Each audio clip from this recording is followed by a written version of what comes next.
নবীজি মুহাম্মদ সাল্লাল্লাহু আলাইহি ওয়াসাল্লাম বলেছেন, আদ-দায়ুসু লা ইয়াদখুলুল জান্নাহ, যারা দায়ুস তারা জান্নাতে যাবে না। তো জান্নাতে যদি না যায়, জায়গা আছে আর একটা, এটার নাম কি? মাঝখানে কোন রাস্তা আছে নাকি? ফারীকুন ফিল জান্নাতি ওয়া ফারীকুন ফিস সাঈর। রাস্তা মাত্র দুটা, একটা জান্নাতের দিকে আর একটা জাহান্নামের দিকে। যারা আরাফে থাকবে তারাও এক পর্যায়ে সব জান্নাতি হবে। আরাফ থেকে আল্লাহ কাউকে জাহান্নামে দেবেন না, কারণ আল্লাহ রহমতের খেলাফ আচরণ করেন না। এখন যারা জান্নাতে যাবে না তারা জাহান্নামী, দায়ুসরা জাহান্নামী। এখন দায়ুসকে আমাদের বাংলাদেশে মানুষ যখন কোন মহিলাকে দেখে একটু উড়াধুরা চলে, একটু মহিলা কাউকে বেপরোয়া চলে, পরোয়া করে না, তখন আমরা বলি একটা দায়ুস বেডি, দায়ুস মহিলা। অথচ দায়ুস শব্দটা নারীবাচক শব্দই না। আদ-দায়ুসু লা ইয়াদখুলুল জান্নাহ, ইয়াদখুলু ওয়াহিদ মুযাক্কারের সিগা। মুযাক্কার মানে কি? মহিলা। আলেম ওলামারা কথা বলেন একটু, মুযাক্কার মানে পুরুষ না মহিলা? তো লা ইয়াদখুলু, রাসূল তো লা তাদখুলু বলেন নাই, বলছে আদ-দায়ুসু লা ইয়াদখুলুল জান্নাহ, মুযাক্কারের সিগা, দায়ুস হয় পুরুষ, দায়ুস জান্নাতে যাবে না। কিলা ইয়া রাসূলুল্লাহি ওয়া মাদ-দায়ুস, কোন একজন সাহাবী প্রশ্ন করলেন, ইয়া রাসূলুল্লাহ দায়ুস কে? আমার নবী আবার জবাব দেন, দায়ুস হলো ওই ব্যক্তি লা ইউবালি মান ইয়াদখুলু ফি আহলিহি, তার পরিবারে কে আসলো কে গেল, তার মেয়ে কার সাথে প্রেম করলো, তার বউটা বোরকা ছাড়া বাজারে গেল, দেবরের সাথে ডলাডলি ঘষাঘষি করলো, পর্দার বালাই নাই, বাবা হিসাবে স্বামী হিসাবে সেগুলো কোনো পরোয়া করে নাই। মেয়েরে দিছে স্বাধীনতা, চল মন মতো, বউরে দিয়েছে স্বাধীনতা, চলো মন মতো। যেই বাবার মেয়ে পর্দা করে না সে বাবা দায়ুস। যে স্ত্রীর স্বামী পর্দা, যে স্বামীর স্ত্রী পর্দা করে না, স্ত্রীর কারণে স্বামী হলো দায়ুস। আর যারা দায়ুস হবে তারা জান্নাতে যেতে পারবে না। আল্লাহ তাআলা জান্নাত বানিয়ে অপেক্ষা করছেন। জান্নাতে যত নিয়ামত সব তিনি বানাইছে। জান্নাতে যে হুর আছে, গেলমান আছে, সেগুলো আল্লাহ বানায় ফেলছে। ওগুলো বানাবে তা নয়, সব রেডি, 100তে 100% রেডি। নবীজি সাল্লাল্লাহু আলাইহি ওয়াসাল্লাম মেরাজের রাতে জান্নাতে গেছে, জান্নাতের নিয়ামতগুলো নিজের চোখে দেখেও এসেছেন। ইভেন উনার হুর সহ তিনি দেখে এসেছেন। জান্নাতের হুরদেরকে রাসূল জান্নাতে গিয়ে দেখেন তারা গান গাইতেছে।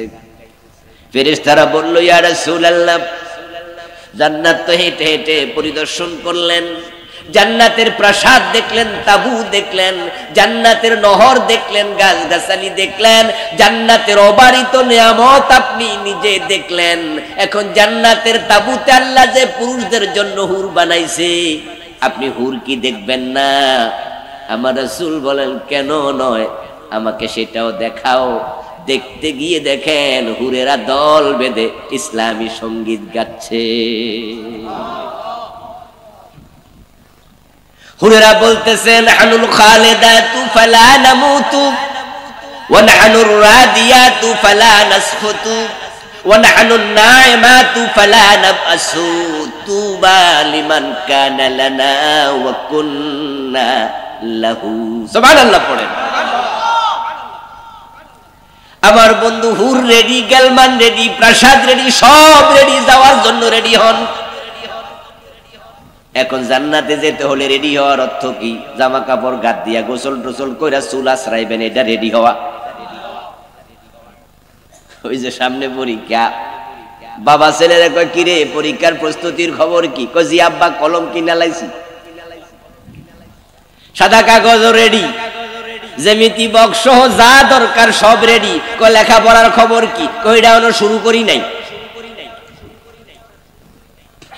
ও দোস্ত, পরীক্ষার সময় তোমার কাগজ রেডি, কলম রেডি, সব রেডি, লেখাপড়া রেডি নয়, প্রশ্ন পাইলে লিখবা কি? এ পরীক্ষায় পাস না ফেল? কথা বলতে হবে তো প্রিয় ভাইরা, পাস না ফেল? প্রস্তুতি মানি কাগজ কলম শুধু নয়, এটা প্রস্তুতির অংশ। মূল প্রস্তুতি হলো লেখাপড়া। এখন আমরা জান্নাতে গিয়ে কাঁঠাল খাবো, কষ্ট যেন না লাগে, মুছে তেল দিচ্ছি, কিন্তু আমলি জিন্দিগির কি খবর? নামাজ নাই, রোজা নাই, হজ নাই, যাকাত নাই, মুজবরদারি নাই, মাঝে মাঝে বিড়ি টানে, চান্স পাইলে গাঁজাও টানে।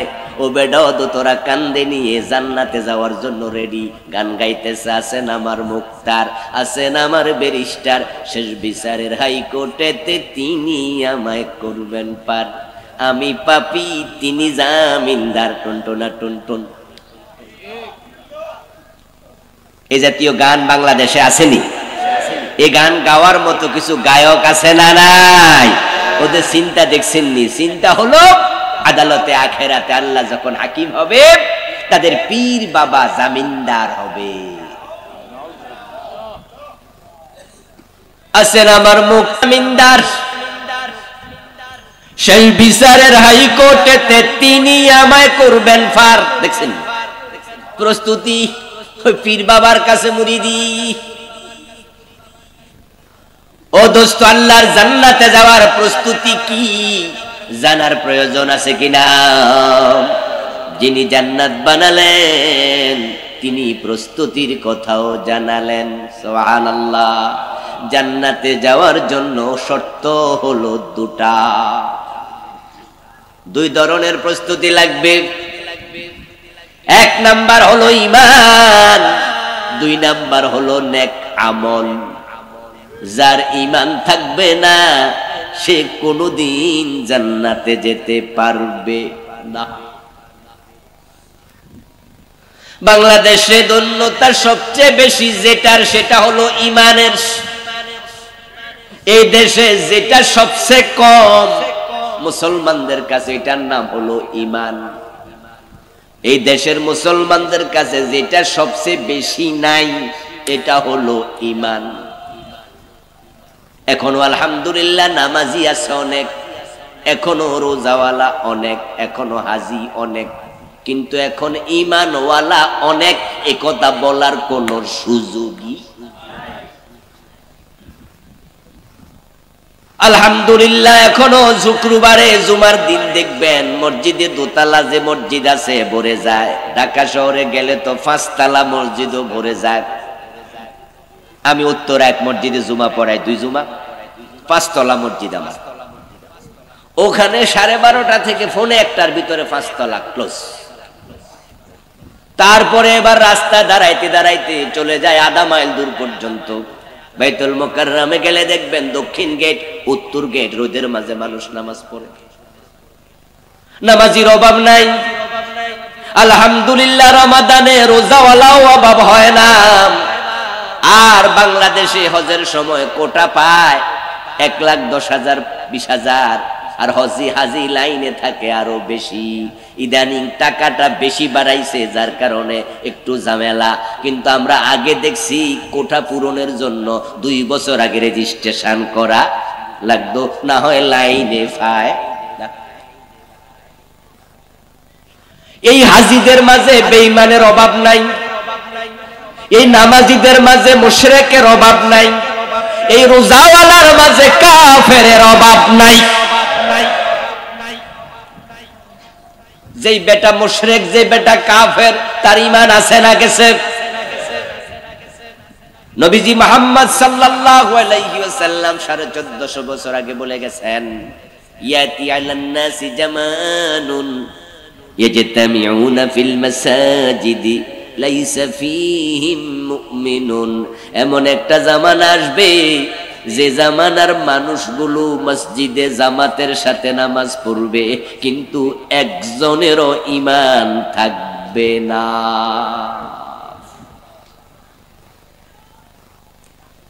قال رسول الله صلى الله عليه وسلم تكون بين الساعة فتن كقطع الليل المظلم। প্রিয় নবীজি বলে গেছেন একটা জামানা আসবে কিয়ামতের পূর্বে, সূর্য ডুবে গেলে চারদিক থেকে যেমন অন্ধকার ধেয়ে আসে, কিয়ামতের আগে পৃথিবীর চারদিক থেকে কুফরির ফিতনা বের হবে। ইউসবিহু ফিহা আর-রাজুলু মুমিনান ফায়ুমসি কাফিরা।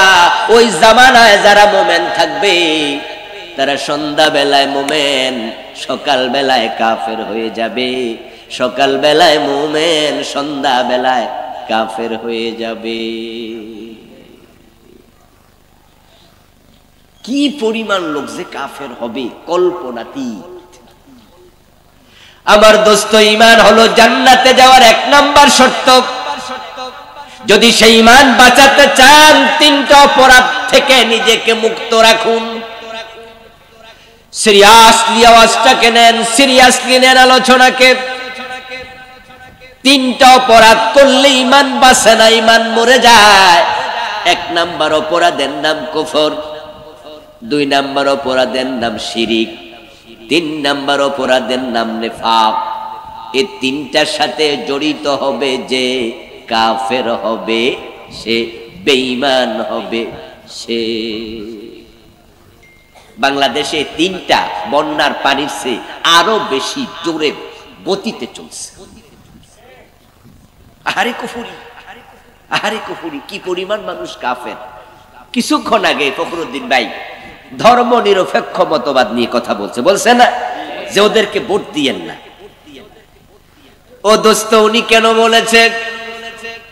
ওয়াজ শুনে দুই একজন মনে মনে ভাবছেন নির্বাচনী ওয়াজ চলছে, কারে ভোট দেবে কারে দেবে না, মাহফিল এগুলো কইয়া লাভ কি?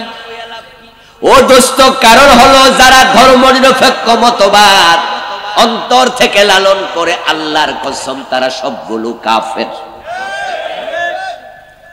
তো কাফেরকে সাপোর্ট করলে ঈমান থাকবে? ঝামেলা তো এখানে।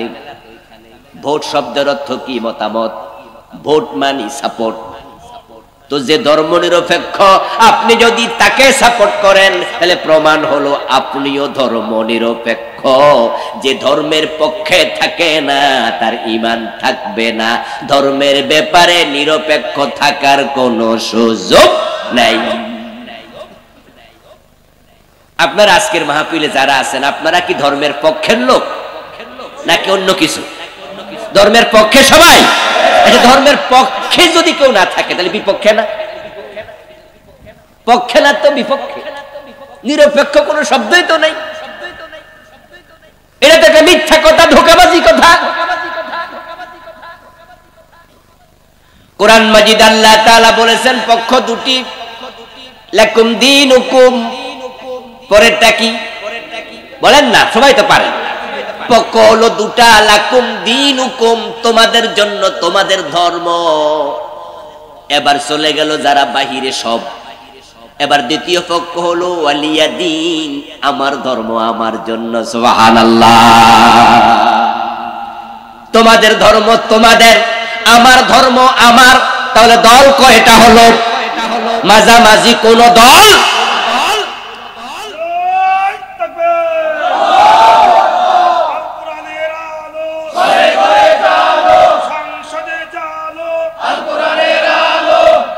আমার প্রিয় বন্ধু, ধর্ম নিরপেক্ষতাকে ইংরেজিতে বলে সেকুলারিজম। এই সেকুলারিজম যারা ফলো করবে তারা কেন বেঈমান হবে? কারণটা কি? কেন কুফরি হয়? এই দেশে ইসলামী দলের বাহিরে যত দল আছে সবগুলো ধর্ম নিরপেক্ষ দল। এই কোরআনকে যারা সংবিধান মানে না, মানতে চায় না, তারা সব বেঈমান। সব কি? আপনি এই কোরআনকে সংবিধান মানতে বাধ্য। এটা মানলে ঈমান থাকে, না মানলে ঈমান নাই। আল্লাহ তাআলা বলেন, ওমান লাম ইয়াহকুম বিমা আনজালাল্লাহু ফাউলাইকা হুমুজ জালিমুন ফাউলাইকা হুমুল ফাসিকুন ফাউলাইকা হুমুল কাফিরুন। এ কোরআন আমি অবতীর্ণ করেছি, এটাকে যারা বিচারক হিসাবে না মানবে, আইনের বই হিসাবে না মানবে, ফয়সালা দানকারী না মানবে, তারা ফাসিক, তারা জালেম, তারা কাফের। যারা ধর্ম নিরপেক্ষ মতবাদ মানে তারা কি কোরআনকে ফয়সালাকারী মানে, আদালতের বিচারক হিসাবে মানে? তারা বিচার করছে ডক্টর কামাল মিয়ার লিখিত সংবিধান দিয়া, ব্রিটিশ আইনে লিখিত বাংলাদেশের সংবিধান, চোর ধরে জেলে দাও। আর আল্লাহর আইন হলো চোর ধরে হাত কেটে দাও। 53 বছরের বাংলাদেশ আল্লাহর আইনে চলে না, ব্রিটিশ আইনে চলে। তো ব্রিটিশ আইন মানলে আপনি মুমিন হলেন কেমনে? قال رسول الله صلى الله عليه وسلم المؤمن كالجمل الأنف حيثما قيد انقاد। রাসূলুল্লাহ বলছেন, যখন কেউ মুমিন হয় সে হয়ে যায় সে ওটের মতো, যে ওটের নাকের ভিতর মালিক রশি ঢুকাইয়া দিছে, রশি টানে যেদিকে কদম দেবে সেদিকে। ঈমান আনার পরে আল্লাহ এবং রাসূলের কথার বাহিরে কদম দেওয়ার কোনো অধিকার আর থাকবে না। আল্লাহ তাআলা বলছেন, মা কানা লিল মুমিনিন ওয়ালা মুমিনা ইযা কাদাল্লাহু ওয়া রাসূলুহু আমরা আন ইয়াকুনা লাহুমুল খিয়ারাতু মিন আমরিহিম। আপনি কি ভাবছেন কালেমা লা ইলাহা ইল্লাল্লাহ মক্তবে পড়েছেন আপনি মুমিন? আপনি ভুলের ভিতরে আছেন দোস্ত। লা ইলাহা ইল্লাল্লাহ এই কালেমা গিরিশচন্দ্র সেনও পড়েছে, কিন্তু মুমিন হতে পারে নাই। যারা কাদিয়ানি তারা কি মুমিন না কাফের? সবাই বলেন, সবাই বলেন, কাদিয়ানিরা মুমিন না কাফের? আচ্ছা, কাদিয়ানিদের মসজিদে কি লা ইলাহা ইল্লাল্লাহ আশহাদু আন্না মুহাম্মাদুর রাসূলুল্লাহ আযান হয় না?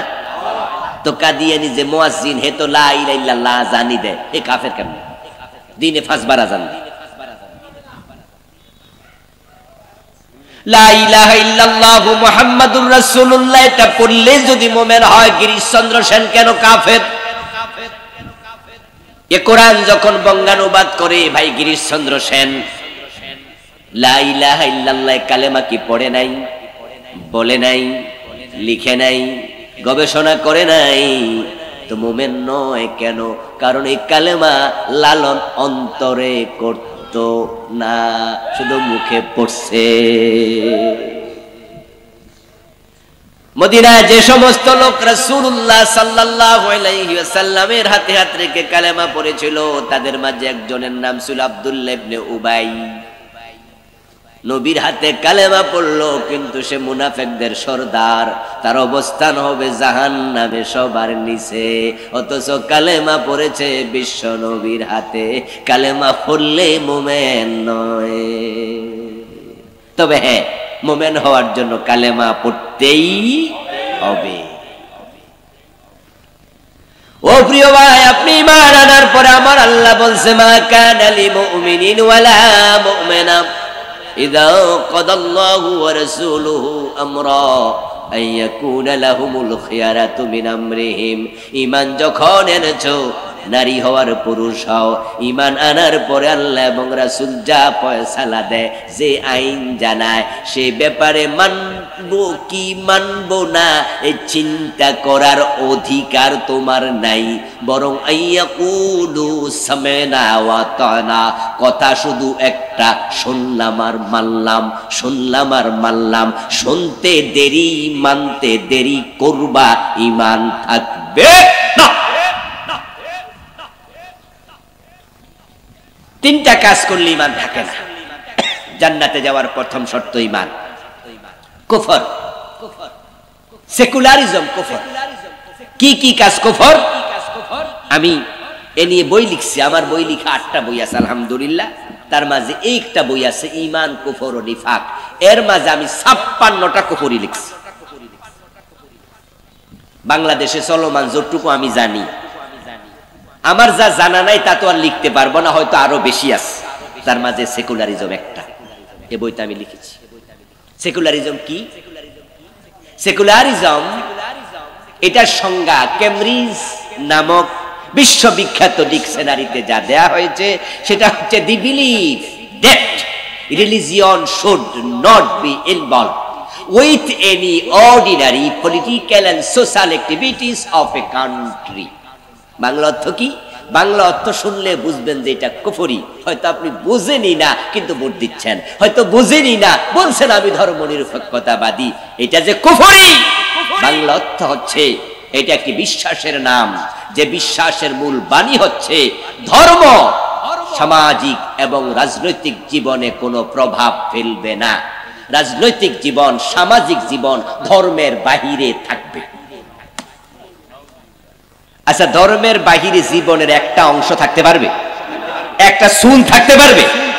উদখুলু ফিস সিলমে, উদখুলু ফিস সিলমে, আল্লাহকে পুরা রক্ষা। আচ্ছা, সামাজিক জীবনে যদি ধর্ম না থাকে তাহলে বিবাহ শাদী থাকবে তো? সামাজিক জীবনে ধর্ম নাই তাহলে বিচার আচার থাকবে না। সামাজিক জীবনে ধর্ম নাই তাহলে আপনার লেনদেনের খবর কি? এই জন্য যারা ধর্ম নিরপেক্ষ তারা বলে রাজনীতি হবে ধর্মের আওতার বাহিরে। হুজুররা রাজনীতি করে কেন? তারা বলে ইসলামে কোনো রাজনীতি নাই। অথচ নবী মুহাম্মদ নিজে মদিনার প্রেসিডেন্ট ছিলেন 10 বছর। আবু বকর কি রাজনীতি করেন নাই? মদিনার প্রেসিডেন্ট ছিলেন 2 বছর 3 মাস। হযরত ওমর কি রাজনীতি করেন নাই? তিনি মদিনার প্রেসিডেন্ট ছিলেন 10 বছর, অর্ধ পৃথিবী শাসন করেছেন তিনি। হযরত ওসমান ছিলেন 12 বছর, হযরত আলী ছিলেন মদিনার প্রেসিডেন্ট 4.5 বছরের বেশি। 4 জন বড় বড় খলিফা, তারা অর্ধ দুনিয়া ইসলাম দিয়ে চালাইছে। নবীজি মুহাম্মদ সাল্লাল্লাহু আলাইহি ওয়াসাল্লাম 10 বছর রাজনীতি করে দেশ চালাইছে, আর আপনি নাকি ইসলামের রাজনীতি খুঁজে পান না। মানুষের জীবনের প্রতিটা অংশে ইসলাম লাগবে। ইসলাম থাকবে সেখানে, আপনি থাকবেন যেখানে।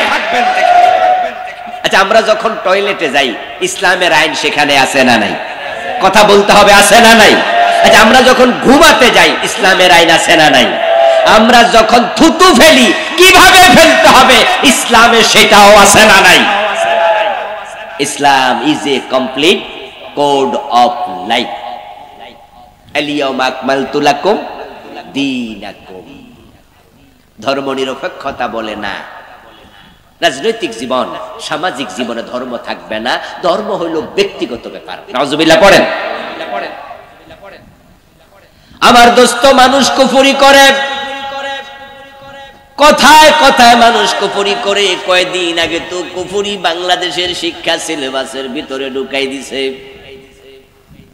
2023 সনের জানুয়ারির প্রথম দিন যখন পাঠ্যপুস্তক আমরা হাতে পেলাম, তখন পাঠ্যপুস্তক খুলে ক্লাস 6 এর বইতে দেখা গেল বান্দরের ছবি দিয়া, মানুষের ছবি দিয়া সার্কেল এঁকে দেখায়া দিছে মানুষের পূর্বপুরুষ ছিল বানর।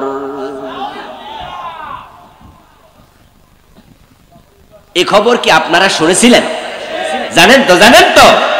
আমার দোস্ত, দেখুন বাংলাদেশে কুফরি কিভাবে সাপ্লাই দিচ্ছে তারা। আল্লাহ তাআলা কুরআন মাজিদে বললেন, বাসসা মিনহুমা রিজালান কাসীরান ওয়া নিসাআ। আমি প্রথম মানুষ বানাইছি আদম, তারপর ওয়া খালাকা মিনহা যাওজাহা, আমি আদম থেকে তার স্ত্রী হাওয়ারে বানাইলাম। ওয়া বাসসা মিনহুমা রিজালান কাসীরান ওয়া নিসাআ, আদম হাওয়া থেকে অগণিত নারী পুরুষ বানাইলাম। তাহলে মানুষের যাত্রা বান্দর থেকে শুরু না আদম থেকে শুরু? এই কথাটা আল্লাহর কোরআনে একাধিক জায়গায় আছে না নাই? এখন যদি কেউ মনে করে না এটা আগে বান্দর থেকে শুরু হয়েছে, তাহলে কোরআনের আয়াতগুলো স্বীকার করার সাথে সাথে ঈমান শেষ। কুফরি কি? কুফরি হচ্ছে এই কোরআন মাজিদের সাথে দ্বিমত করা। যদি আপনি 30 পারার সাথে দ্বিমত করেন আপনি কাফের। কেউ বললো যে আমি কোরআন মানি না, পুরাটাই মানি না, আমরা বলবো তুমি কাফের।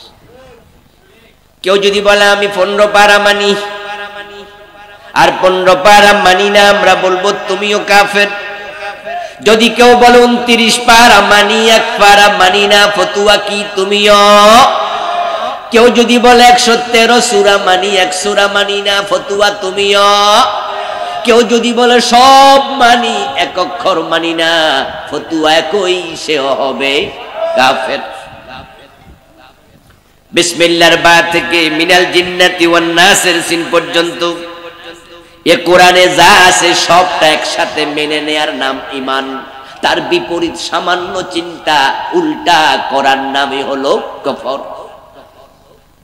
আমি জানি না কুফর বুঝাইতে পারলাম কিনা, আপনারা বুঝতে পারছেন? সবটা মানার নাম ঈমান, এর বিপরীতে 1 ইঞ্চি 1 সামান্য অঙ্কের মতো। শিক্ষিত মানুষেরা বুঝবেন সবাই। 10 লাইনের অঙ্ক 9 লাইন ঠিক হইছে, 1 লাইন ভুল হইছে, নাম্বার কত পাইবেন? 10 লাইনে 10 ভুল, সে কত? বলেন। 10 লাইনে 10 ভুল, সে কত? 10 লাইনে 5 ভুল, সে কত? 10 লাইনে 1 ভুল, সে কত? অঙ্কের বেলায় কোনো ভুল মানা হবে না, জিরোতে চলে যাবে। কোরআনে যা আছে তুমি একটা জায়গায় ফেল মারবা, তুমিও জিরো হয়ে যাবে। যেমন কাদিয়ানী, তারা কুফরি করলো, কোরআনের একটা মেসেজ মানে নাই। আল্লাহ তাআলা বলছেন মুহাম্মদ শেষ নবী, মা কানা মুহাম্মাদুন আবা আহাদিম মির রিজালিকুম ওয়ালাকিন রাসূলুল্লাহি ওয়া খাতামান নাবিয়্যিন। নবী মুহাম্মদ শেষ নবী। কাদিয়ানীরা নামাজ পড়ে, রোজা রাখে, হজ করে, যাকাত দেয়, টুপি দাড়ি পাজামা পাঞ্জাবি পাগড়ি সব আছে, কিন্তু তারা বলে গোলাম আহমদ কাদিয়ান নবী। কি নাউজুবিল্লাহ বলবেন না? গোলাম আহমদ কাদিয়ানকে যদি নবী মানে, বেটার জন্ম তো 200 বছর আগে, 1865 সালে। তো 1865 সালে গোলাম আহমদ কাদিয়ানের জন্ম। তো সে যদি নবী হয় 570 খ্রিস্টাব্দে, যিনি জন্ম নিয়েছে আব্দুল্লাহর পেটা মোহাম্মদ, উনি কি? তো উনিও নবী, হেও নবী, তাহলে রাসূল শেষ নবী হয় কেমনে? লাগজেনি পেস। কাদিয়ানীরা এখানে এসে পিছল খেয়ে পড়ল। तमाम দুনিয়ার সব হক্কানি আলেম একমত হয়ে ফতোয়া দিল নবী মুহাম্মদকে শেষ নবী না মানার কারণে কাদিয়ানী কাফের। এবং এমন শক্ত ফতোয়া, আলেমদের ফতোয়া হলো কোন কাদিয়ানী যদি মারা যায় মুসলমানের গোরস্থানে তাকে দাফন করাও জায়েজ নাই।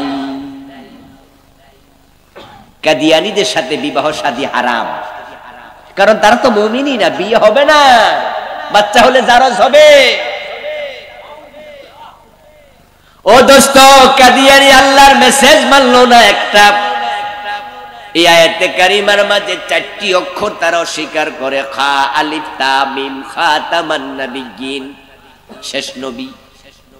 এখন কোরআনের মাঝে আছে আলা লাহুল খালকু ওয়াল আমরু, সাবধান, সৃষ্টি যার, আইন চলবে শুধুই তার। এখানে অক্ষর আছে 15টা, কাদিয়ানী মানে না 4টা। চোর ধরে হাত কাটো এমন আইন কোরআনে আছে না নাই? 53 বছরে কয়দিন মানছেন? কাদিয়ানী মানলো না নবী মুহাম্মদ শেষ নবী, আপনারা মানলেন না চোর ধরে হাত কাটতে হবে, জেনা করলে 100 বেত লাগাও এমন আয়াত কোরআনে আছে না নাই? 53 বছরে কয়দিন মেনেছেন? তো কাদিয়ানী মানলো না একটা, আপনারা মানলেন না জেনার শাস্তিটা ডাকাত শুলে দিতে হবে। আল্লাহর কোরআনে আল্লাহ বলেছে আইন বাংলাদেশে হয় নাই, কাদিয়ানী একটা মানলো না, আপনারা এটা মানলেন না। আমার আল্লাহ বলে সৃষ্টি যার, আইন চলবে শুধু তার। 53 বছরের বাংলাদেশ আল্লাহর আইনে একদিনও চললো না, আপনারা এটাও মানলেন না। তো শুধু কাদিয়ানীকে কাফের বলেন, নিজের খবর কি?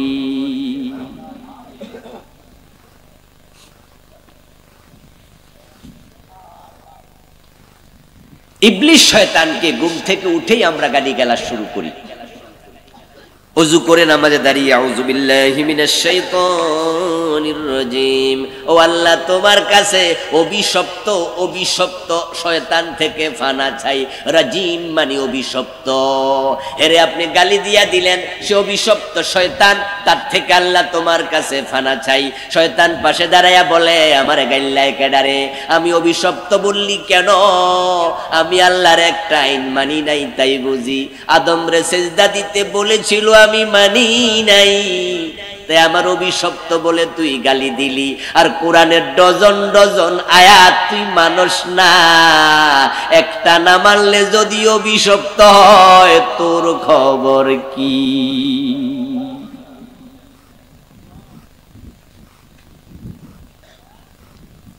প্রিয় ভাইয়েরা, কুফরি বাংলাদেশে অ্যাভেলেবেল, এগুলো চিহ্নিত করতে হবে। কুফর আছে যেখানে, আমরা থাকবো না সেখানে। চা দোকানে বসে হাসতে হাসতে মানুষ কুফরি করে। দোস্ত বলছে নির্বাচন সামনে, এবার তুই ইসলামপন্থী হুজুরদেরকে ভোট দে, কোরআনওয়ালাদেরকে ভোট দে। আরেক দোস্ত এবার কয়, তোর একটা সমস্যা, সব জায়গায় ইসলাম খোঁজস। এই বেটা, সব জায়গায় ইসলাম ইসলাম করা লাগে। আচ্ছা, এই জাতীয় হালকা কথা বলার মতো লোক আছে না নাই? এটা বিয়ে আইছিল রে, এটা বিয়ে আইছিল মাইয়ার লাগে, আপনারা সব বাড়া লাগছে, শুধু মুখে দাড়ি, এই জন্য বিয়েটা দেই না। মুখে দাড়ি দেখে মেয়ে বিয়ে দেয় না।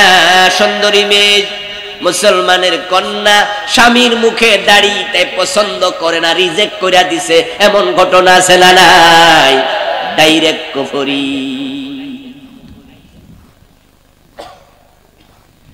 ও দোস্ত, তুমি বুঝোই না কোনটা কুফর? পীরের পায়ে সেজদা দিলে শিরক হয়, ঈমান চলে যায়। যদি মুরিদ এটা জানতো, মুরিদকে পীরের পায়ে নোয়াতেও পারতো না তার মাথা। কিন্তু বন্ড পীর বন্ড মুরিদরে বুঝাইছে, পীরের পায়ে সেজদা দিলে ঈমান যায় না, এটার নাম সেজদায়ে তাজিমি। ডক্টর আবুল কালাম আজাদ বাশারের আওয়াজ করে চলে যায়, পীরের পায়ে সেজদা দিলে শিরক হয়। তাহলে আদম আলাইহিস সালাম রে ফেরেশতারা সেজদা দিল, এটা কি শিরক হলো না? ফেরেশতারা কি আদম নবীরে সেজদা দেয় নাই? তো ওটা যদি শিরক না হয়, আমারে তোমরা যেটা দিছো এটা শিরক হবো কেন? তখন মুরিদ কয়, হুজুর এমন না বুঝছি। আবুল কালাম আজাদ রাজে বলল, অন্য মানুষের সেজদা দিলে শিরক হয়, ওইটা শরীয়তের মৌলবি, তারা মারেফত বুঝে না। ও দোস্ত, তোমার যুক্তি তোমার শেষ করে দিল। আল্লাহ শয়তানকে বলছে, মা মানাকা আল্লা তাসজুদা ইয আমারতুক। ওই ইবলিস যখন আদেশ করেছিলাম আদমরে সিজদা কর, কেন করলি না? কে নিষেধ করলো? ইবলিস যদি বলতো সরি, ভুল হয়ে গেছে, আদমের মতো রব্বানা যালামনা আনফুসানা, আল্লাহ আমার নফসের উপর জুলুম হয়েছে, তুমি আমারে মাফ কইরা দাও। ইবলিস রে ক্ষমা করার ক্ষমতা আল্লাহর আছে না নাই? কিন্তু হে কি ক্ষমা চাইছে না যুক্তি দিছে? খালাকতানি মিন নার ওয়া খালাকতাহু মিন তিন। ইবলিসের যুক্তি ইবলিস রে শেষ করে দিল। আমরা বলছি সেজদার মালিক আল্লাহ, কোন মানুষকে সেজদা করা যাবে না। আর ও বেটা যুক্তি দেয় ফেরেশতাদের আর আদমের। ও ভণ্ড পীর, তোমার কাছে আমার প্রশ্ন, আদমকে সেজদা করার জন্য ফেরেশতাদেরকে অর্ডার দিছে কে? তো তোমার মুরিদ সেজদা করলো, তোমারে সেজদা করার অর্ডারটা আছে কই, দেখাও। ফেরেশতারা আদমরে সেজদা দিচ্ছে, এর দলিল তো কোরআনে আছে, আছে কিনা? সেজদা দিতে কে বলেছে? তো তুমি যে সেজদা নিলে, তোমার দলিল দাও। তোমার দলিল নাই, তোমার যুক্তি আছে। আর যুক্তির নাম ইসলাম না, দলিলের নাম ইসলাম। এজন্য যারা বেশি যুক্তিবাদী হয় তারা বিপদে পড়ে যায়। আমরা বলি দোস্ত ইল্লাল্লাহ জিকির করো না, রাসূলুল্লাহ জীবনে ইল্লাল্লাহ জিকির করে নাই। তখন তারা বলে বুঝলাম রাসূল করে নাই, হাদিসে নাই, কিন্তু ইল্লাল ইস্কির তো আছে। ইস্তিসনা মুস্তাসনা মুস্তাসনা মিনহু দিয়া বুঝায় দলিল ছাড়া যুক্তি চলবে না। এখানেও একই কথা, রাসূল যেহেতু ইল্লাল্লাহ জিকির করে না, আমরাও করব না। যখন জিকির করব পুরা কালেমা পড়ো লা ইলাহা ইল্লাল্লাহ, মাঝখান দিয়া মাজা ভাঙ্গিও। আমার দোস্ত, আমরা বললাম যে রাসূলুল্লাহ ঈদ করেছেন দুটি, ঈদুল ফিতর, ঈদুল আযহা। তোমরা ঈদে মিলাদুন নবী করিও না, এটা রাসূল করে নাই, কোন সাহাবী করে নাই। তারা দলিল না পায়া যুক্তি দেয়, হুজুর অসুবিধা কি? এমন অসুবিধা কি? এই জাতীয় যুক্তি দেওয়ার লোক সমাজে আছে না নাই? শোনেন, অতি যুক্তিবাদী হবেন না। ইসলাম যুক্তি নির্ভর ধর্ম নয়, ইসলাম দলিল নির্ভর ধর্ম। তবে হ্যাঁ, দলিল থাকার পরে যুক্তি থাকতেও পারে, কিন্তু দলিলবিহীন যুক্তির এক পয়সা দাম। ওই ভণ্ড পীর যুক্তি দিল ফেরেশতা এবং আদম মিলাইয়া। যদি মুরিদ জানতো যে পীর ভণ্ড পীরকে সেজদা দিছি, ঈমান শেষ, ওই মুরিদ সেজদা দিত না। এখন না বুঝে শিরিক করলো।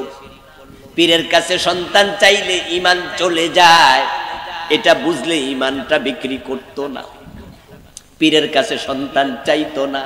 মাজারে মানত করলে শিরিক হয়, এটা জানলে মাজারে মানত করতো না। কিন্তু লোকেরা কেন করে? কারণ কোনটা কুফর কোনটা শিরিক অনেকে জানেই না।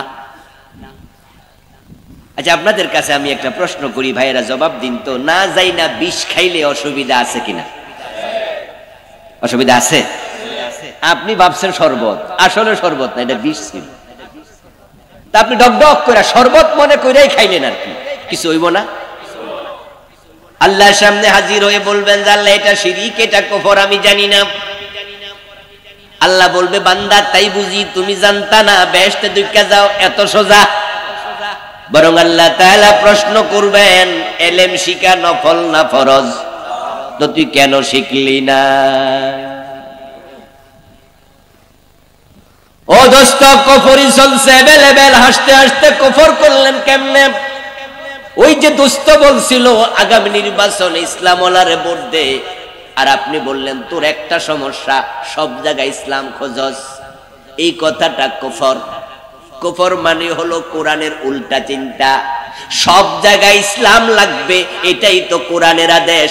হলো ফিসিলমে কাপা, মুসলমান তোমার জীবনের বটম থেকে টপ, পাকঘর থেকে সংসদ ভবন, নৌকাটা থেকে রাষ্ট্র পরিচালনা, তোমার টয়লেটে ইসলাম লাগবে, তোমার সংসদে ইসলাম লাগবে, তুমি থুতু ফেলতে ইসলাম মানা লাগবে, তুমি ঘুমানোর সময় মানা লাগবে, তুমি থাকবা যেখানে ইসলাম থাকবে সেখানে।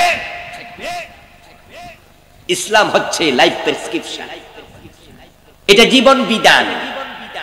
আপনার জীবনে একটা মুহূর্ত, একটা সেকেন্ড থাকবে না যেখানে ইসলামের বিধান কার্যকর নয়। রাসূলুল্লাহ সাল্লাল্লাহু আলাইহি ওয়াসাল্লাম আমাদেরকে হাতে কলমে ইসলাম শিখিয়েছেন। ইভেন টয়লেটে ঢুকে কখন কাপড়টা তোলা দিতে হবে সেটাও হাদিসে আছে না নাই? আর আপনি বলছেন যে রাজনৈতিক জীবনের মতো জায়গা ইসলাম লাগবে না। বলে কি রে? অনেক হুজুর আছে, অনেক আলেম আছে, কয় কি না রাজনীতি ফাজনীতি এগুলো আমরা করি না। আচ্ছা দোস্ত, রাজার নীতি রাজনীতি না নীতির রাজা রাজনীতি? যে রাস্তা রাজা হাঁটে সেটা রাজপথ না বড় রাস্তা রাজপথ? যেই হাঁস রাজারা লালন করে পালন করে, রাজার বাড়িতে যেই হাঁস হয় এটা রাজহাঁস না বড় হাঁসটা রাজহাঁস? রাজা যেটা পালে সেটা রাজহাঁস নয়, হাঁসের মাঝে রাজা যেটা সেটা রাজহাঁস। রাজা যে রাস্তা হাঁটে সেটা রাজপথ নয়, পথের মাঝে বড়টা রাজপথ। রাজার নীতি রাজনীতি না, নীতির মাঝে সেরা নীতি হলো রাজনীতি। ইসলামে অর্থনীতি আছে না নাই?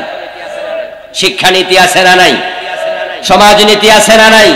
তো যত নীতি সব রীতির মাঝে সেরাটার নাম রাজনীতি, ওইটা বুঝি ইসলামে নাই। আশ্চর্য মানুষ তুমি, ইসলামে তো বুঝলা না। এদেশের আলেম ওলামারা, এই দেশের পীর বুজুর্গরা, এই দেশের নামাজি হাজি গাজীরা, আমরা ইসলামওয়ালা যারা ভালো মানুষ, আমরা যদি ইসলামকে ঠিকঠাক বুঝতাম, কোরআনের পক্ষে এখনো এসে যেতাম, ধর্মনিরপেক্ষতাবাদীরা লেজ তুলে পালাতে 6 মাসও লাগবে না। আমার প্রিয় ভাই, ছেলের মুখে দাড়ি, তাই মেয়েটা বিয়ে দেই নাই, এই কথা বললে কেন কুফরি হয়? কারণ হলো দাড়ি রাখা কার সুন্নত? আমার রাসূলের চিন্তা এবং কর্মের বিপরীতে চিন্তা কর্ম করলে ঈমান থাকে না।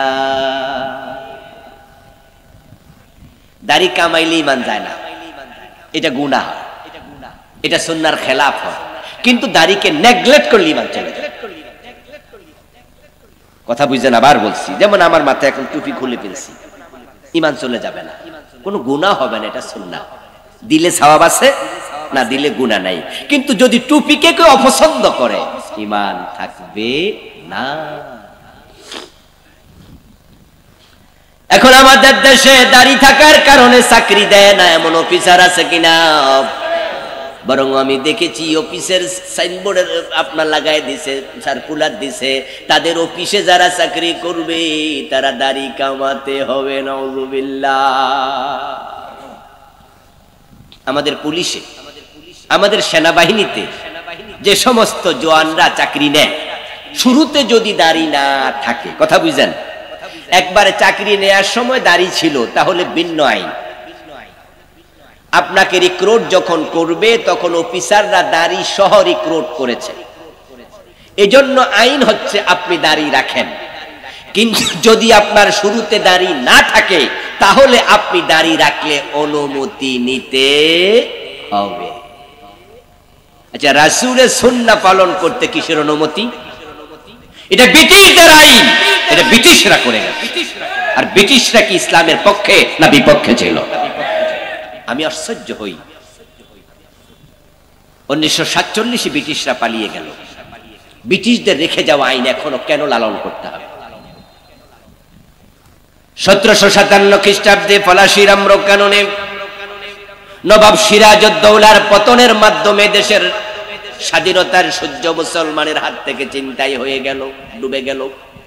190টা বছর ব্রিটিশরা এই দেশটাকে শাসন করছে, এবং ব্রিটিশরা যখনই ভারত উপমহাদেশ চালায়, তখন ইসলামের যত কৃষ্টি কালচার নিয়ম কানুন আইন ছিল, একটা একটা করে তুলতে তুলতে তুলতে তুলতে এমন আইন বানাইছে, ব্রিটিশদের শেষ দিকে দাড়ি রাখলেও মুসলমানদেরকে কর দিতে হতো।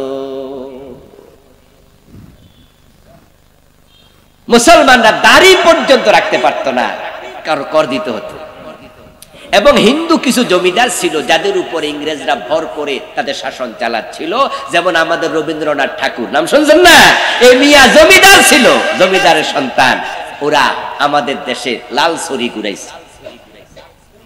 এই হিন্দু জমিদারদের বাড়ির পাশ দিয়া মুসলমানরা ছাতা মেলে হাঁটতে পারত না। আপনারা ইন্ডিয়াতে দেখবেন, তাদের যত দারোয়ান পারোয়ান পোস্ট আছে না, দারোয়ানি চাকরি যারা করে, তাদের সবার মাথার মাঝে একটা কিস্তি টুপি। এই টুপিটা তারা মুসলমানদেরকে হেয় করার জন্য চালু করেছিল ইংরেজরা।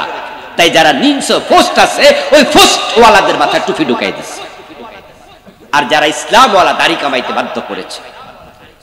জুতা পায়ে দিয়ে হাঁটতে পারতো না, বগলের নিচে জুতা লইয়া ছাতিটা বন্ধ করে বগলের নিচে রেখে হাঁটা লাগতো। তারা আমাদেরকে এতটা জিম্মি করেছে, ইসলামের সব বিধান জাটিয়ে বিদায় করেছে। আচ্ছা, বিড়ালের বাচ্চা জন্ম নিলে কি কুকুরের মতো ডাক দেয়? কুকুরের বাচ্চা জন্ম নিলে কি হাম্বা বলে গরুর মতো ডাক দেয়? কুকুরের বাচ্চা কুকুরের ডাক দেবে, ঘেউ করবে। বিড়ালের বাচ্চা জন্ম নিলে বিড়ালের মতো মিউ করবে, গরুর বাচ্চা জন্ম নিলে গরুর মতো হাম্বা বলবে, এটা একবারে স্বাভাবিক।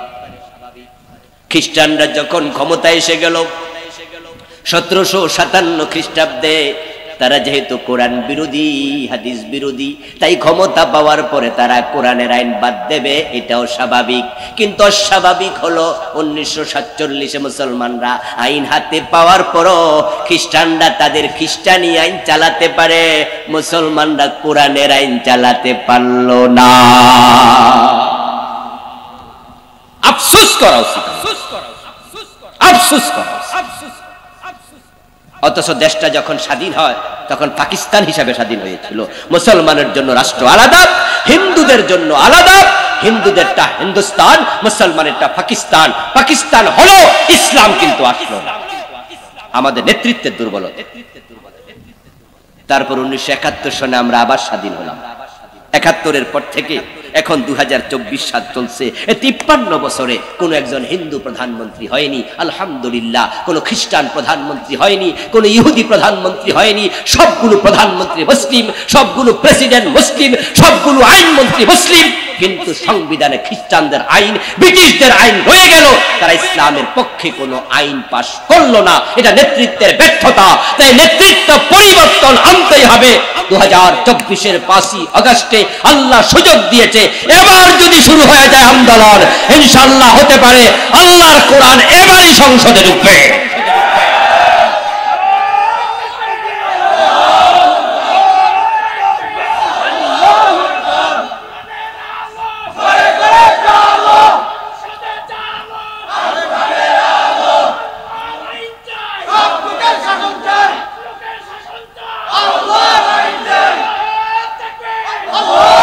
আমার ভাইয়েরা, এবারের সুযোগটা স্পেশাল সুযোগ, যেটা 53 বছরে মাত্র একবার এসেছে। দেশ স্বাধীন হলো 71-এ, সংবিধান লিখা হলো 72-তে। প্রণয়ন কমিটির প্রধান ছিলেন ডক্টর কামাল হোসেন। উনি যখন সংবিধানটা লিখে তার কমিটিকে নিয়ে চোর ধরে হাত কাটতে হবে ইসলামের আইন উনার কি জানা ছিল না? 92% মুসলমানের দেশে তিনি এই আইনটা কেন ঢুকালেন না? সুযোগ কি ছিল না? কথা বলতে হবে, সুযোগ কি ছিল না? আচ্ছা, তিনি ঢুকাননি। পরবর্তীতে 72 থেকে 2023 সন, 2022, 2021 পর্যন্ত সংবিধান চেঞ্জ হয়েছে মোট 17 বার। কতবার? আচ্ছা, সংবিধান যারা চেঞ্জ করেছে তারা কি ঢুকাইতে পারতো না? তারাও কেউ ঢুকায়নি। চোর ধরে হাত কাটলে সমস্যা কোথায়? এই আইন কেন ঢুকায় না? একটা মাত্র কারণ, আমাদের নেতাদের সবার মনে চুরির চিন্তা আছে। অল্প কিছু সৎ নেতা ছাড়া অধিকাংশ চুরি, অধিকাংশ চুরি করেই তো দেশটাকে তলাবিহীন চুরি বানায়া কানাডায় বেগম পাড়া বানিয়েছে। চোর কাকে বলে আমরা দেখেছি। নেত্রী বলেছে তার বাড়ির ফিয়ন নাকি 400 কোটি টাকার মালিক। এটা কি চুরির টাকা নয়? কথা বলেন, এটা কি চুরির টাকা নয়? ফিয়নের বেতন কত? 400 কোটি পাইল কোথায়? কোত্থেকে টাকা আসলো? এস আলম গ্রুপ পতিত স্বৈরাচার এই সরকারের সুযোগে সুবিধা নিয়ে ইসলামী ব্যাংকের 18টি শাখা থেকে তারা লুট করেছে 80,000 কোটি টাকা। আর বাকি শাখার কি খবর? এসআইবিএল এর কি খবর? আল আরাফার কি খবর? এক্সিমের কি খবর? তারা অধিকাংশ ব্যাংকে নিজের আয়ত্তে নিয়েছে, তারপরে দেশের টাকা বিদেশ নিয়ে চলে গেল। আমি অবাক হই, ইসলামী ব্যাংকের শাখাগুলোতে ফকিন্নির পর্যন্ত অ্যাকাউন্ট আছে। যে ভিক্ষা করে টাকা জমিয়েছে, রেখেছে, তার মেয়েটাকে বিয়ে দেবে বলে। ওই রিকশাওয়ালা টাকা জমাইছে, প্রতিদিন 50 টাকা করে, মাসে 1500 টাকা জমাইয়া সে একটা অ্যাকাউন্ট খুলেছে। কারণ প্যাডেল চেপে চেপে রিকশা চালানোর বয়স আর নাই। তাই ভেবেছে ইসলামী ব্যাংকে একটা অ্যাকাউন্ট করলাম, যে কয় পয়সা মুনাফা আসে আসলো, নগদ টাকাটা জমা হলো। 4-5 বছর পরে একটা অটো রিকশা কিনতে পারবো। কিন্তু এই যে এসালম গ্রুপ আজকে হাজার হাজার কোটি টাকা নিয়ে চলে গেল, এর মাঝে গরিব রিকশাওয়ালার টাকা আছে না নাই? আমার প্রশ্ন আপনাদের বিবেকের কাছে, এই যে 80,000 কোটি টাকা সে নিল, আপনি কি ভাবছেন এসালম একা খাইছে? নেতাদের হাত ছিল না, সরকারের কনসার্ন ছিল না, অর্থমন্ত্রীর হাত ছিল না, এই যে আমাদের দেশের কেন্দ্রীয় ব্যাংকের টাকা চুরি হয়ে গেছে, হঠাৎ করে শোনা গেল কোটি কোটি টাকা উধাও। আপনি কি মনে করেন তৎকালীন বাংলাদেশ গভর্নর জড়িত ছিল না? আচ্ছা, এবার হেরাই যদি চোর ধরে হাত কাটার আইন বানায়, এরা কি ব্যাককল? ওরা জানে নিজের হাত থাকবে না। আচ্ছা, হেরা নিজেরা চুরি করবে তাই আইন বানায় নাই। এখানে আমার সামনে যারা আছেন চুরির পক্ষে কে কে আছেন হাত তোলা দেন। চুরির পক্ষে কেউ আছেন? আলহামদুলিল্লাহ বলেন। আমরা চুরির বিপক্ষে আছি না নাই? আমরা চুরির বিপক্ষে যেহেতু আছি, এমন আইন বানাতে হবে যে আল্লাহর কোরআনের বাস্তবায়ন হয়। চোর ধরে হাত কাটা শুরু হয়ে যাবে। এবারই সংসদে সে আইন পাঠানোর জন্য উদ্যোগ নিন। চুরি যদি বন্ধ হয়ে যায়, সোনার বাংলা হতে এক যুগ লাগবে না। আমি জানি না কোন কবি লিখেছে, এমন দেশটি কোথাও খুঁজে পাবে না কো তুমি, সকল দেশের রানী সেজে আমার জন্মভূমি। আমি জানি না রবীন্দ্রনাথ ঠাকুর কেন এটাকে সোনার বাংলা বলেছেন, আমার সোনার বাংলা আমি জানি না। কিন্তু আল্লাহ শুকরিয়া, পৃথিবীর অনেকগুলো দেশ আল্লাহ আমাকে সুযোগ দিয়েছে। ইউরোপের, আমেরিকার, মধ্যপ্রাচ্যের অনেক দেশ আমি গিয়েছি। এই অগাস্টের 5 তারিখ আমি আমেরিকায় ছিলাম, 22 দিন সফরে থেকে তারপরে এসেছি। দেশ যখন স্বাধীন হয় তখন আমি বিদেশ ছিলাম। আমি দেখেছি পৃথিবীর অনেক দেশের চেয়ে সত্যি আমার দেশ সেরা। 2021 আমেরিকায় গেলাম একবার, তখন ছিল নভেম্বর মাস, 10 দিনের সফর ছিল, প্রোগ্রাম ছিল। আমি 1-2 দিন পরে এত সর্দি ধরলো আমাকে, আমার নাকে শ্লেষা টান দিয়ে দেখি ব্লাড বের হচ্ছে।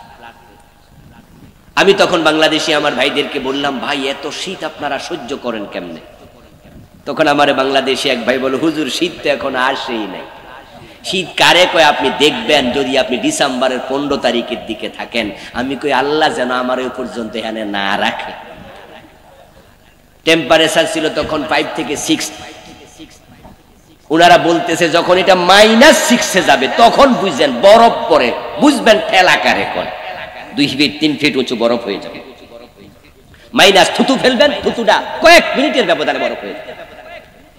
ওনারা আমাকে জানালেন যে হুজুর 3 মাস 4 মাস 5 মাস বরফে ঢাকা থাকবে টোটাল আমেরিকার অসংখ্য অঙ্গরাজ্য। ফল ফলাদি গাছ গাছালি কিছুই হবে না।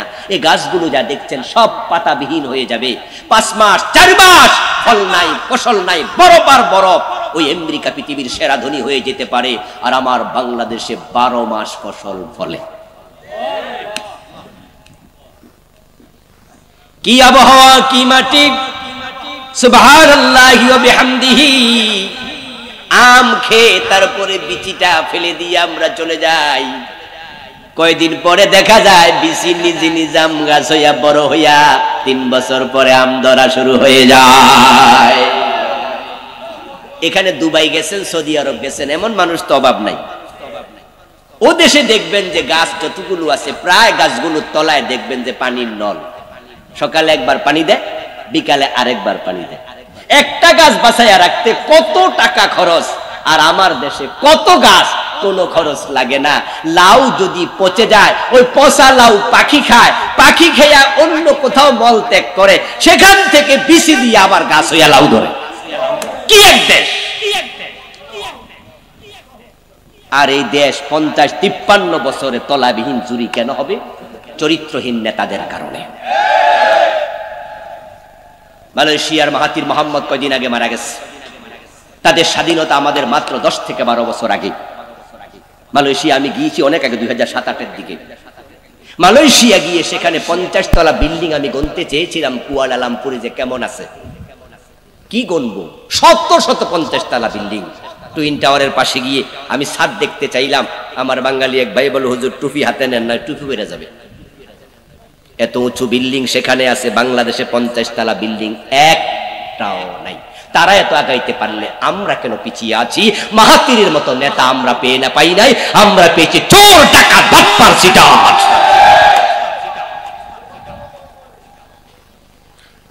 বঙ্গবন্ধু নিজে আফসোস করে বলেছিলেন, মানুষ পায় স্বর্ণের খনি, উনি পাইছে কি? চোরের খনি। তুরস্ক পৃথিবীর একটা সেরা দেশ হয়ে গেল। কেমনে হলো? তুরস্কে আপনারা যারা গিয়েছেন দেখেছেন, আমিও সেখানে গিয়েছি। তুরস্কের বাড়িগুলো প্রায়গুলো এরকম ক্রাফট করা, 100টা বিল্ডিং এর 99টা কার্ভ। আমি জিজ্ঞাসা করলাম যে বিল্ডিং সবগুলো এরকম কেন? বললো যে হুজুর বরফ থাকে 3 থেকে 4 মাস 5 মাস, বরফ গলে যাওয়ার জন্য কার্ভ থাকলে সহজ হয়। আমি বললাম তোমরা কি খাইয়া বাসো? বল হুজুর খাবারের কি অভাব আছে? অভাব নাই, টাকা পয়সার অভাব নাই। অথচ তুরস্ক আমাদের মতো একটি রাষ্ট্র, মালয়েশিয়া আমাদের মতো রাষ্ট্র, ওখানে খনিজ পদার্থ নাই। দুবাই ধনী হয়েছে খনিজ পদার্থ, স্বর্ণ তেল। সৌদি আরব ধনী হয়েছে স্বর্ণ তেল। কিন্তু দুবাই মালয়েশিয়া, আপনার মালয়েশিয়া তুরস্ক কেমনে ধনী হয়? সততা, দেশের পুঁজি কাজে লাগাইছে। এই আপনাদের বাড়ির পাশে দাউদকান্দি টোল প্লাজায় প্রতিদিন কত লক্ষ টাকা টোল ওঠে, মেঘনায় কত লক্ষ ওঠে, পদ্মায় কত লক্ষ ওঠে, যমুনায় কত লক্ষ ওঠে। 100 টাকা মোবাইলে ভরলে 15 টাকার সাথে সাথে ভ্যাট কেটে নিয়ে যায়। টাকা ইনকাম করলে 15% থেকে 30% ট্যাক্স দিতে হয়। এই টাকা যদি সৎ খাতে ব্যয় করা হতো, রাস্তায় বাজেট হবে 1 কোটি, খরচ হবে কমপক্ষে 80 লাখ। 20 লাখ ব্যবসা করো, রাস্তার চামড়া উঠবে না। আমাদের চোরগুলা ডাকাতগুলা 1 কোটির বাজে 80 লাখ খাইয়া বইয়া থাকে, 20 লাখের কাজ করে না। কাজ শেষ হওয়ার আগে চামড়া না। আচ্ছা, দেশটা এইভাবে চলবে না, ইসলাম লাগবে। কথা বলতে হবে, ইসলাম দরকার আছে না নাই? আল্লাহ এবার সুযোগ দিয়েছে, স্পেশাল সুযোগ। 53 বছর পরে এবারের মতো সুযোগ আমি আর দেখিনি। দেখেন আপনি লক্ষ্য করে, যখন প্রধানমন্ত্রী পালিয়ে গেল, সাথে সাথে প্রধানমন্ত্রীর সাথে সংশ্লিষ্ট সংবিধানের সবগুলো ধারা নিজে নিজে মুলতবি হয়ে গেল। মন্ত্রী পরিষদের সাথে সংশ্লিষ্ট সবগুলো ধারা আলটিমেট মুলতবি। 300 এমপি যখন একসাথে পালিয়ে গেল, এমপিদের সাথে সংশ্লিষ্ট সাংবিধানিক ধারাগুলো হয়ে গেল মুলতবি। তাহলে অসংখ্য ধারা তো মুলতবি হয়ে আছে, আর একটা ধাক্কা মারো, বাকিগুলা ফেলে দিয়ে কোরআনকে সংবিধান বানানো যাবে। অনেকগুলো নিজে নিজেই তো মুলতবি হয়ে গেছে। এবং আপনারা ইতিমধ্যে শুনেছেন যে বাংলাদেশ সরকার নতুন সংবিধান লিখার উদ্যোগ নিতে পারে। ইতিমধ্যে আলোচনা চলছে, সংবিধান তৈরির জন্য উপকমিটি গঠন হচ্ছে। বিভিন্ন জনরা কথা বলছে, কেউ কেউ বলছে আমরা এটাকে রিরাইট করতে চাই, আবার লিখতে চাই, কেউ বলছে সংস্কার করতে চাই। 92% মুসলমান আমরা যদি 51% মাথা উঁচু করে বলতে পারি ধর্মনিরপেক্ষ সংবিধান শান্তি দিতে পারেনি, এটা বাদ দাও, কোরআনকে ঢুকিয়ে দাও। কোরআনের আইন আসলে আবার নতুন করে শান্তি ফিরে আসবে। ঈমান বাঁচাতে চাইলে শিরক, কুফর, নিফাক থেকে বাঁচুন।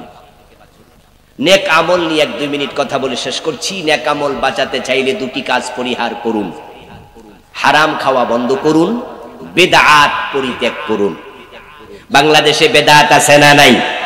বেদাত নিয়ে আমি বই লিখেছি, চলমান বাংলাদেশের 38টা লিখেছি। এখানে শিরিক নিয়ে বই লিখেছি, বাংলাদেশে চলমান বর্তমানে যা আছে 29টা লিখেছি। একদিনের ওয়াজে তো সব বলার সময় হয় না, এই জন্য লিখে আনছি, যেন ওয়াজ কিছু কইরা বাকিটা রেখে যেতে পারি। যাদের আগ্রহ আছে তারা বাড়িতে বসে বসে পড়ে জানার সুযোগ আছে। বেদাত পরিহার করুন। বেদাতীদের নামাজ, রোজা, হজ, যাকাত কিছুই কবুল হয় না। হাসরের ময়দানে বেদাতীরা প্রিয় নবীর শাফাত থেকে বঞ্চিত হবে। যারা বেদাতি অবস্থায় মারা যাবে তারা হাউজে কাউসারের পানি পান করতে পারবে না। এটা সহিহ বুখারীতে আছে। তো বেদাত গুলো কি কি 38টা লিখেছি, বই থেকে পড়ে জানবেন। হারামের সাথে সম্পৃক্ত যারা আছেন ওজনে কম দেন, থেমে যান। মানে বেজাল দেন আর দেবেন না। সুদে টাকা লাগাইছেন, সুদ খেলে 73 গুনাহ, সবচেয়ে ছোট গুনাহ নিজের মায়ের সাথে জেনা। 1 টাকা হারাম ঢুকবে কাপড়ে, 99 টাকা হালাল। ওই 1 টাকার কারণে কাপড় পরে নামাজ পড়বেন, 1 রাকাতও কবুল আর হবে না। হজ করার জন্য কাবায় চলে যাবেন, ইয়া রাব্বি বলে হাত তুলে দোয়া করবেন, পেটে হারাম, রক্তে হারাম, গায়ে হারাম, রাসূল বলে দোয়া কবুল আর হবে না। আমল বাঁচাতে চাইলে হারাম ছেড়ে দিন, বিদআত ছেড়ে দিন, নেক আমল টিকে থাকবে। শিরক, কুফর, নিফাক ছেড়ে দিন, ঈমান টিকে থাকবে। ঈমান আমল নিয়ে মরবেন, নিশ্চিত জান্নাত মিলবে ইনশাআল্লাহ। আল্লাহ তাআলা আমাদের সকলকে ঈমান এবং আমলকে পুঁজি করে সাথে নিয়ে বেঁচে থেকে কালেমা পড়তে পড়তে মরার জন্য কবুল করো। আবারও বলেন আমিন। হাদা মা ইনদি ওয়াল ইলমু ইনদাল্লাহ আলাইহি তাওয়াক্কালতু ওয়া ইলাইহি উনীব।